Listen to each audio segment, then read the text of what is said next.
making headlines. President Abdullah Yameen has lifted the state of emergency under the powers granted to him by the Constitution of the Maldives.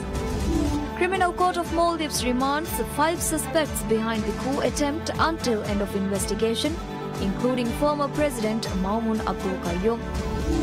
And the South Korea Presidential Office proposes a 4-year, 2-term presidency.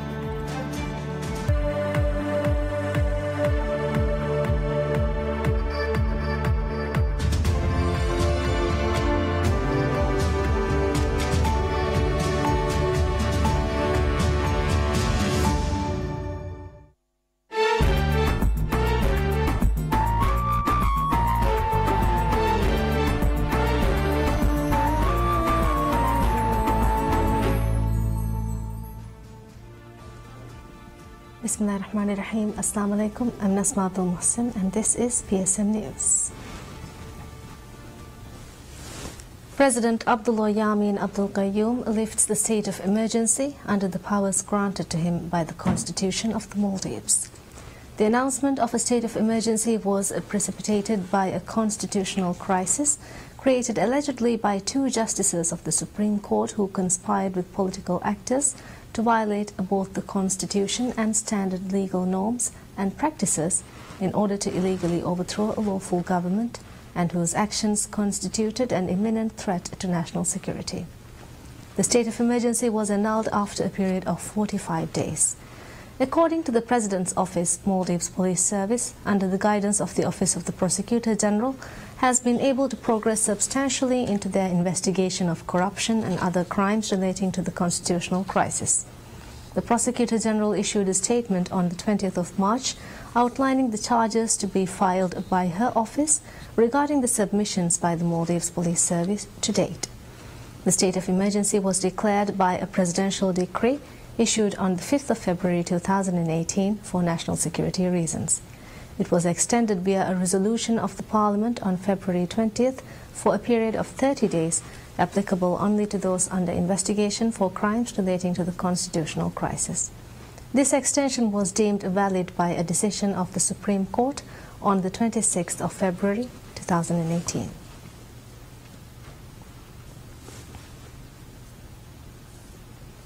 Criminal Court of Maldives remands 5 suspects behind the coup attempt until end of investigation, including former President Maumoon Abdul Qayyum, Chief Justice Abdullah Saeed and Judicial Administrator Hassan Saeed Hussain. Criminal Court of Maldives remands 5 suspects of the judicial coup until end of investigation. In this regard, government remanded Maumoon Abdul Qayyum, Abdullah Saeed, Hassan Saeed Hassan, Ahmed Faris Maumoon and Ibrahim Siad Qasim. The state has charged former President Maumoon Abdul Qayyum with terrorism and obstruction of justice. Qayyum was arrested under the state of emergency on the 5th of February. The statement issued by the Prosecutor General's office stated that the Supreme Court's verdict on the 1st of February was premeditated with the ulterior motive of toppling a lawfully elected government in order to serve the interests of specific individuals. The state has pressed a total of 4 charges against Abdullah Saeed, which includes charges of terrorism, obstruction of justice, accepting bribes and obstruction of governmental operations. Moreover, Judicial Administrator Hassan Saeed has been charged with accepting bribes and obstruction of justice. The new ambassador of Pakistan to Maldives, Vice Admiral retired Wasim Akram, pays a courtesy call on the acting Minister of Foreign Affairs of Maldives, Minister of Defence and National Security, Adam Sharif Umar. During the meeting held at the Ministry of Foreign Affairs, the acting Foreign Minister welcomed the ambassador and congratulated him on his appointment.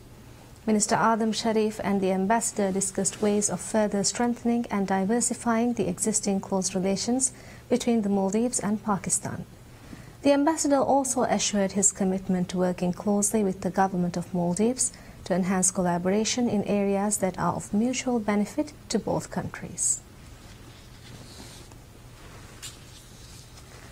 Ambassador of China to Maldives, Zhang Lijong, states that if false statements made by some individuals continue, the long-term interests of the development of Maldives and the people would not go unharmed in the end. In an article published by the Chinese ambassador on Sun Online, Zhang Lijiang said that the false accusations endanger security of the Indian Ocean. In a statement published by the ambassador of China to Maldives, Zhang Lijiang, he noted that China has observed that some individual figures have successfully made false statements about the China-Maldives mutual beneficial cooperation by fabricating the so-called land grabbing and debt trap. The Chinese ambassador cited that such accusations endanger the security of the Indian Ocean region and was attempted to incite relations between China and countries in the region. Ambassador Zhang Lijiang said that China-Maldives cooperation, helmed by Chinese Belt and Road Initiative, aims to improve people's livelihood and achieve mutually beneficial and win-win results to citizens of both countries. The ambassador noted various developmental projects such as China-Maldives Friendship Bridge and reconstruction and expansion of Velana International Airport VIA has been steered and progressing at a fast pace by Chinese companies. The Chinese ambassador added that China has always remained a steadfast partner by successfully completing the development of projects such as Lam Link Road and the construction of housing units in Hurumale. Continuing on, Ambassador Lijiang said that there is absolutely no so-called land grabbing in mutual beneficial cooperation between China and Maldives. He noted that Chinese companies are only involved in a very few tourism islands in operation, which is completely normal investment behavior. Ambassador highlighted that China-Maldives mutual beneficial cooperation did not begin from the current Maldivian government. On this note, he highlighted that in July 2010, the National Museum of Maldives was built and completed with free aid from China. The inaugural ceremony was attended by then-President Mohammed Nasheed and the former First Lady. He said that the same year, the number of Chinese tourists traveling to Maldives surpassed the Great Britain and became the largest tourist source country. The Chinese ambassador concluded by stating that China stands for proper settlement of the current political crisis in Maldives through dialogue and consultation of all parties, and revealed that it follows a non-intervention policy. Minister of Foreign Affairs Dr. Muhammad Asim holds a luncheon meeting for permanent representatives of the South African Development Community, SADC. During the meeting, Foreign Minister Asim and the permanent representatives discussed enhancing cooperation between SADC and Maldives, including on sustainable tourism, fisheries capacity development, youth development and natural resources management. The permanent representatives also informed the Minister on SADC priorities at the United Nations, including on Security Council reform. Minister of Foreign Affairs Dr. Muhammad Asim also met with several permanent representatives in New York to discuss issues of mutual interest, especially with regard to the United Nations Security Council. The Maldives is campaigning for support in its bid to become a member of the Council for the term 2019 to 2020.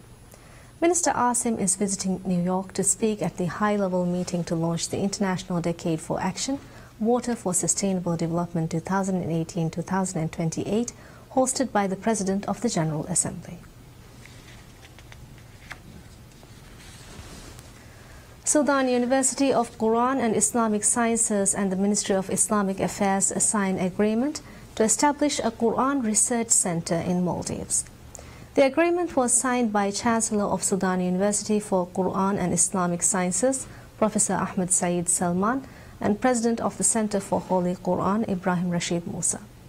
Under the agreements, both countries will work together to establish the Quran Research Center in Maldives and hold joint programs to develop the knowledge of the Holy Quran. The venture is a result of discussions held in Sudan and Maldives during the venture is a result of discussions held by Sudan and Maldives during the recent visit of the President of the Center of Holy Quran, Ibrahim Rashid Musa. Sudan University of Quran and Islamic Sciences is a government university consisting of 13 branches in different parts of Sudan.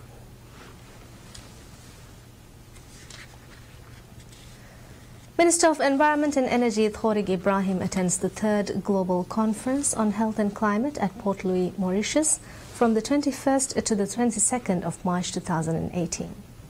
Speaking at the conference, Minister Thorig noted that there is a clear link between the current climate change trend and increasing disease risk. Environment Minister mentioned that re-emergence of some diseases could pose a public health risk for many countries, such as Maldives, where we have eradicated malaria in 2015, indicating Maldives is taking many actions to adapt to the changing situations due to climate change and health.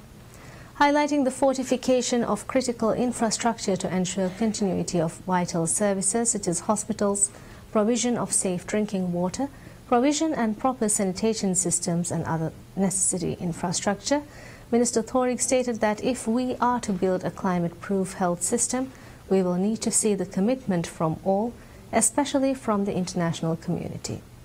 The 3rd Global Conference on Climate and Health is being held in 3 locations: the Pacific, the Indian Ocean and the Caribbean. The conference brings together government representatives from over 40 of the most vulnerable countries with WHO, other UN partners and technical experts to advance global action on climate change and health. Environmental damage, together with climate change, is driving the water-related crisis we see around the world. As floods, drought and water pollution are all worsened by degrading vegetation, it is the responsibility of each individual to take a stand to save the precious element of life. Water is an essential building block of life. It is more than just essential to quench thirst or protect health. Water is vital for creating jobs and supporting economic, social and human development. Today, there are over 663 million people living without a safe water supply close to home, spending countless hours queuing or tracking distant sources and coping with health impacts of using contaminated water. World Water Day is celebrated every year on 22nd of March and is aimed on focusing attention on the importance of water. The theme for World Water Day 2018 is Nature for Water, exploring nature-based solutions to the water challenges we face in the 21st century. Maldives, being a low-lying nation, has been under the radar for various water issues. With President Abdullah Yamin Abdul Qayyum assuming office in 2013, he has brought revolutionary changes and has brought long-term solutions to these issues. Nature-based solutions have the potential to solve many of our water challenges. Thus, actions such as planting new forests, reconnecting rivers to floodplains, and restoring wetlands will rebalance the water cycle and would unveil a brighter side for this issue. World Water Day is coordinated by UN Water, the UN interagency collaboration mechanism for all freshwater-related issues in collaboration with governments and partners.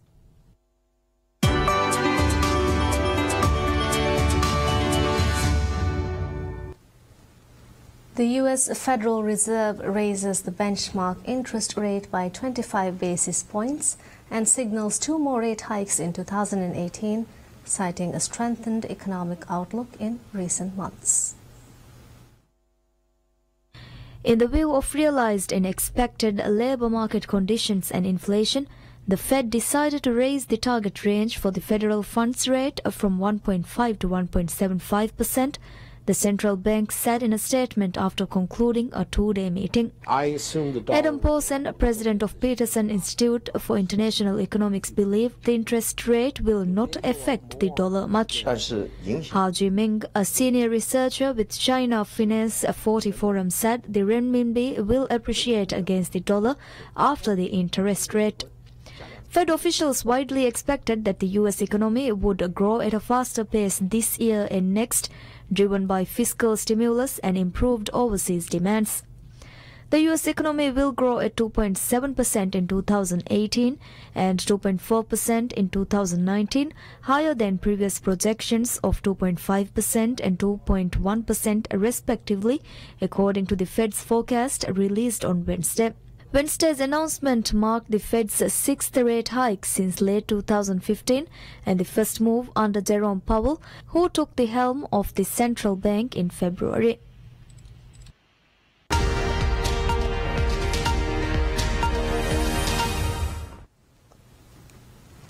The South Korean presidential office proposes a 4-year, 2-term presidency as widely expected, saying the current 5-year single-term presidency hails from the age of dictatorship.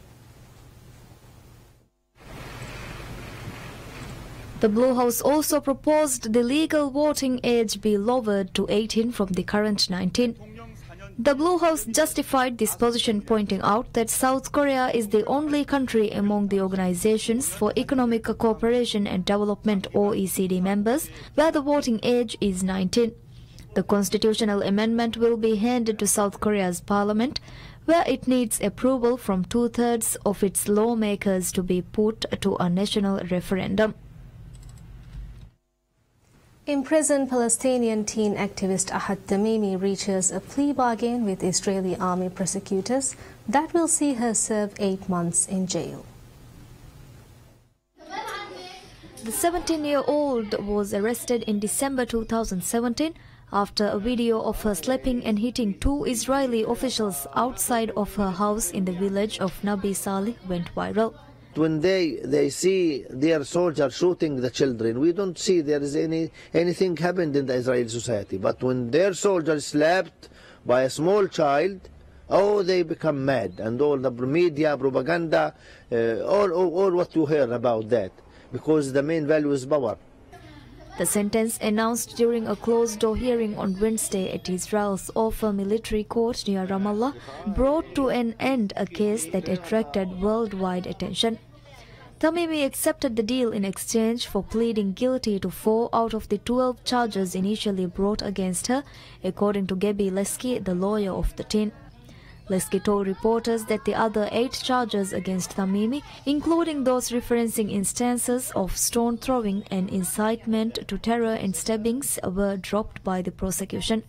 So the final decision in Ayad's case is that she will have to be in detention for 8 months from the beginning of her arrest, meaning that she will be out from jail in this summer. She has to pay a fine of 5,000 shekels, and she has a suspended sentence of 3 years that she cannot commit any of the offenses she was charged with.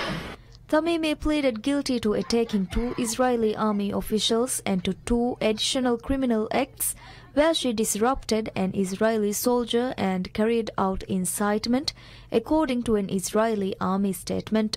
Last month, the judge decided that the teen's trial would proceed behind closed doors.